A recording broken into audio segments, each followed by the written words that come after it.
Ես հանդիսանում եմ գործարանի գլխավոր էներգետիկը, ես նույնպես հանդիսանում եմ գործարանի աշխատակից,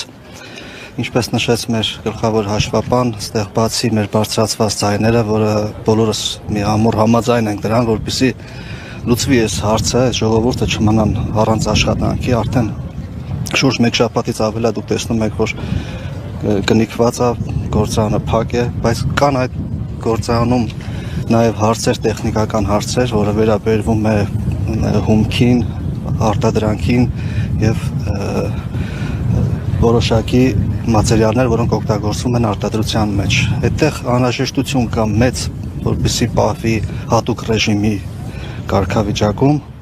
Մենք այնտեղ պահում ենք եւ խոնավությունը, եւ ջերմաստիճանը, եւ միջավայրի եւ հումքի տարբեր միջավայրերում ունի տարբեր իր պարամետրերը։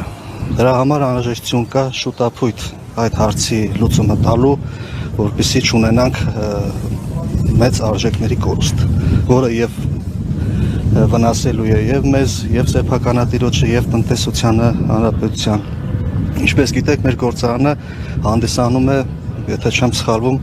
մտնում է 5-ից 6 տասնյակի որպես հարկատու։ Մենք շուրջ մեծ գումարներ ենք վճարում պետությանը հարկերը։ Դրա համար կուզենայի շուտապույտ լուծում ստանալ, որպեսզի եւ հումքը չփչացնեինք եւ այսքան ընտանիքներ չմնային առանց ֆինանսական աջակցության, կարելի ասել աշխատավարձի։ Այո, չեն կարողանում կարգավորենք, որտեղ բոլոր պրիբորները, բոլոր ստուգիչ սարքերը գտնվում են ներսում, արտադրամասում, պահեստներում, լաբորատորիաներում, որոնք տարբեր տեղեր ունեն իրենց համապատասխան պարամետրերը։ Մենք չենք կարողանում դա իրականացնել եւ հիմա գնում է կոպիտ ասած մեր փչացման process-ը հումքի։